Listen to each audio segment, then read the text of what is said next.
दोस्तों, OTT platform पर action, मारधाड़ से लेकर के सेक्स वगैरह परोसने वाली तमाम तरह की वेब सीरीज प्रसारित हो रही हैं। तो वहीं TVF की तरफ से या कुछ अन्य निर्माण संस्थाओं की तरफ से कुछ बेहतरीन पारिवारिक सीरीज भी आई हैं, जैसे कि पंचायत हो, गुल्लक हो। अब इसी श्रेणी में 1 अगस्त से G5 पर अमित गुप्ता के निर्देशन में बनी सीरीज द बकैती G5 पर स्ट्रीम हो रही है। यूं तो यह हास्य और मनोरंजक पारिवारिक सीरीज है, पर इस सीरीज में क्या अच्छाई है क्या नहीं है, इसी की चर्चा करने के लिए आज हम आपके लिए इसकी रिव्यू लेकर आए हैं। 7 एपिसोड की, हर एपिसोड 20 से 25 मिनट का है, यानी कि कुल मिला के यह 2.5-3 घंटे की सीरीज है। और इसको हमने देखा है और देखने के बाद इसकी रिव्यू हम आप सभी के लिए लेकर आए हैं। आगे अब आपको हम इस सीरीज के बारे में बताने जा रहे हैं।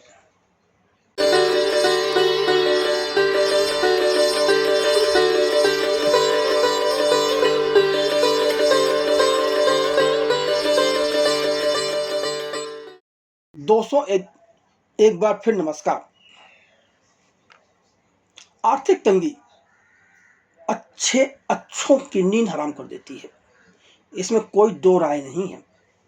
लेकिन आर्थिक तंगी के चलते एक मध्यम वर्गीय परिवार को किन चुनौतियों से जूझना पड़ता है, उसी की कथा को 7 एपिसोड वाली वेब सीरीज बकैती में लेकर फिल्मकार अमित गुप्ता आए हैं, जो कि 1 अगस्त से OTT प्लेटफॉर्म G5 पर स्ट्रीम हो रही है। लेकिन यह सीरीज अपनी विषय वस्तु के साथ लेखक की कमजोरियों के चलते न्याय नहीं कर पाती।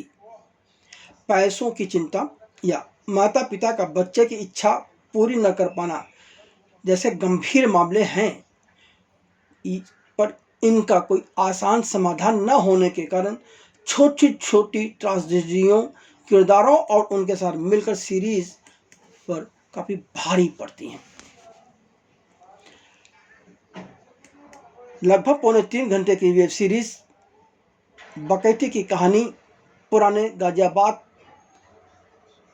की अव्यवस्था के बीच कटारिया कुटीर में रह रहे 4 सदस्यों वाले कटारिया परिवार की है। इस परिवार के मुखिया संजय कटारिया, जिस किरदार में राजेश तेलंग नजर आते हैं, उनकी पत्नी सुषमा इस किरदार में शिवा चड्ढा नजर आती हैं, बेटी नैना जिस किरदार में तानिया शर्मा नजर आती है, और बेटा भरत उर्फ बंटी जिस किरदार में आदित्य शुक्ला नजर आते हैं। इसके साथ ही इसी परिवार में नैना के नाना जिस किरदार में रमेश राय हैं, वो भी नजर आते हैं। नैना के नाना को मोबाइल की लत है। संजय कटारिया पेशे से वकील है, पर उनकी वकालत चल नहीं रही है। कमाई नाक के बराबर है। बेचारे मजबूरन LIC एजेंट भी बन जाते हैं, पर फिर भी आर्थिक संकट का सामना नहीं कर पा रहे हैं। संजय का छोटा भाई अजय कटारिया, जिस किरदार में परविंदर जीत सिंह है, पिता की ही पुश्तैनी फर्नीचर दुकान चला रहा है। अमन की पत्नी तथा बेटा अजय की पत्नी तथा बेटा अमन, जिस किरदार में शाश्वत चतुर्वेदी हैं, अलग मकान लेकर रह रहे हैं, जहां संजय के पिता भी रहते हैं। संजय हमेशा आर्थिक तंगी से जूझता रहा है, जिसका गाहे बगाहे अजय मजाक भी उड़ा देता है।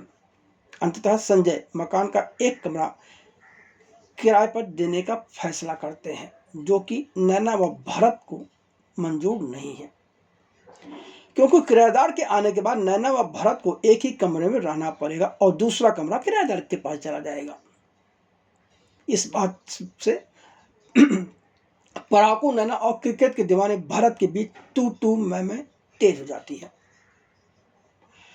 खैर, अब मजबूरी है तो नैना व भरत को अपने कई मतभेदों को भुलाकर कमाई का जरिया बनाने के लिए बेहतरीन तरीके ढूंढने पड़ते हैं, ताकि उसके पिता संजय अपने घर में किराया लेकर न आए और वह दोनों अपने अपने कमरे में काबिज रहें।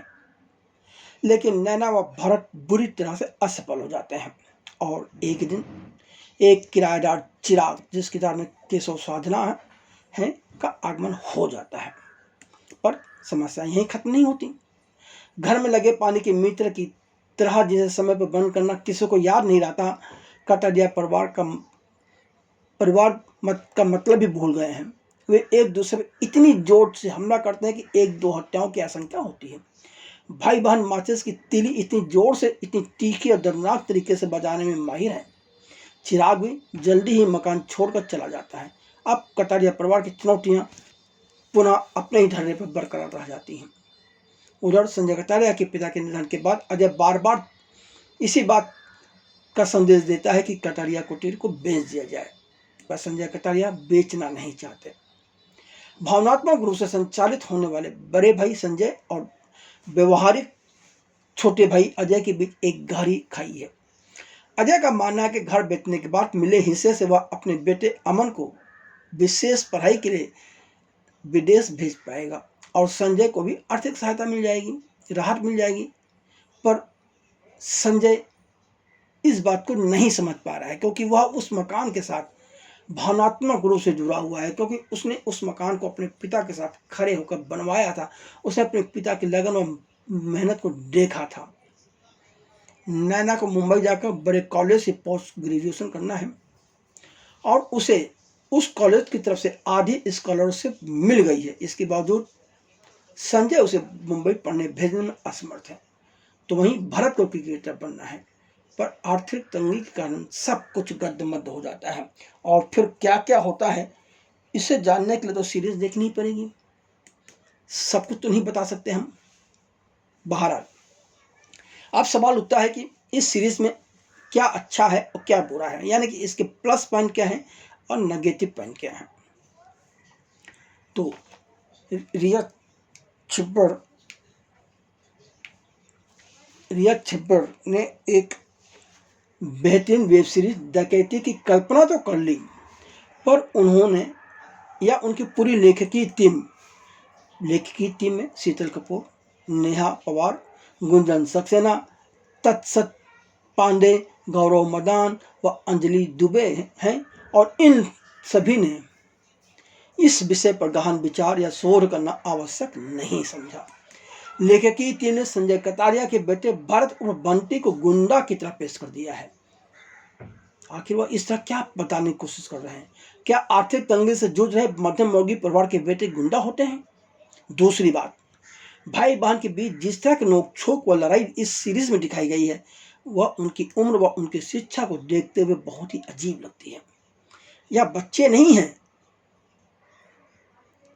नैना जैसी लड़की जो कि पोस्ट ग्रेजुएशन करने जा रही हो, वह 21 साल की हो चुकी है। उसे अगर अपने घर की आर्थिक स्थिति की समझ नहीं है, यह कैसे संभव हो सकता है? वह अपने पिता की परिवार की तकलीफों की बजाय अपने सपनों को अहमियत दे, ऐसा तो हमने देखा नहीं है। जो लड़की पोस्ट ग्रेजुएशन करने जा रही है वह वयस्क हो चुकी है, 21 साल की है, उसे मतदान करने का हक है। पर डकैती की नैना को अपने पिता व परिवार पर आए आर्थिक संकट की कोई परवाह नहीं। एक एपिसोड में भाई बहन अपने पिता के सामने कुछ व्यापार शुरू करने का जो प्रस्ताव रखते हैं, उसके पीछे भी उनका अपना स्वार्थ है कि उनका कमरा उनसे ना छिले।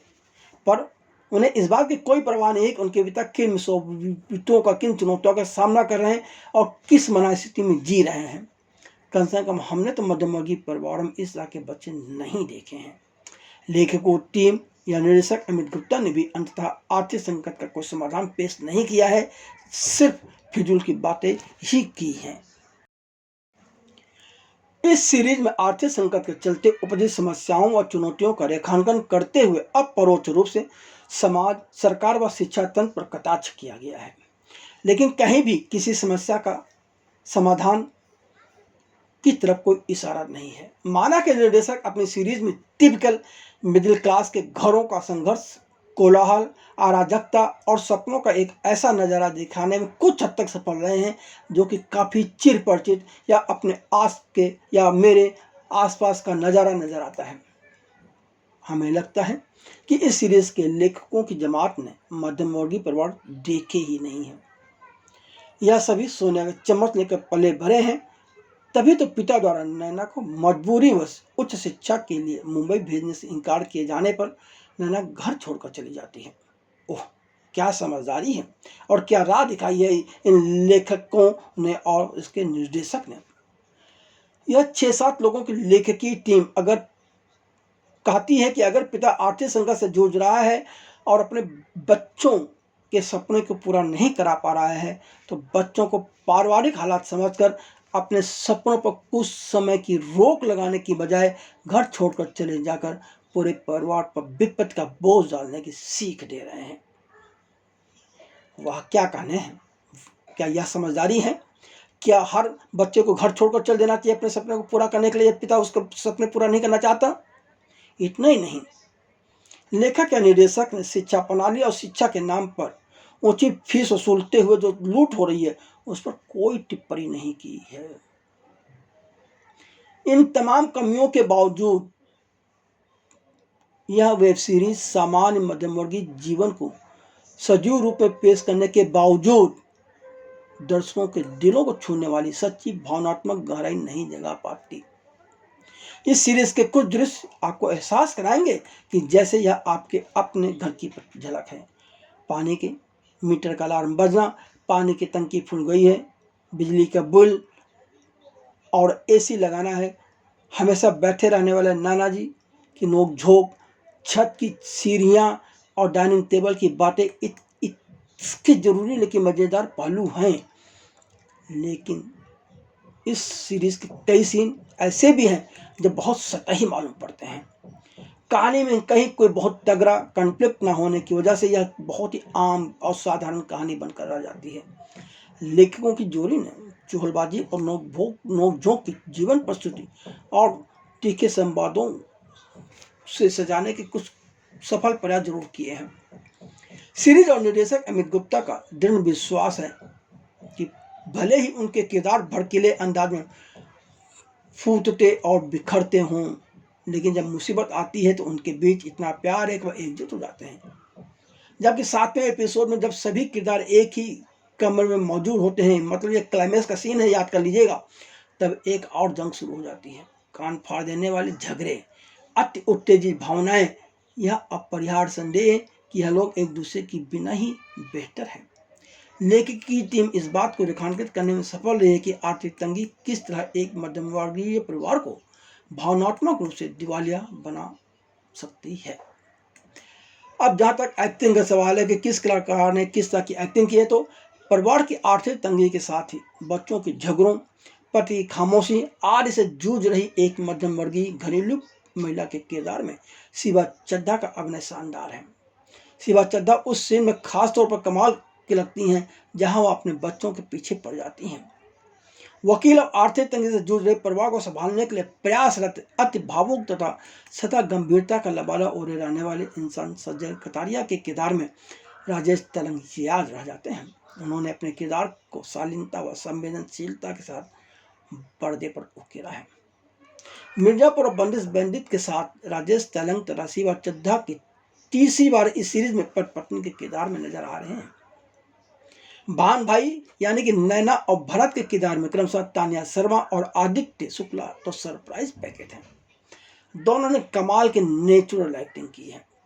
परस्पर विरोधाभासी स्वभाव व सदैव बार बार पर लड़ते रहने के बावजूद नैना व भरत के बीच का तालमेल विश्वसनीय, मार्मिक और कभी कभी उम्मीद की किरण भी जगाता है।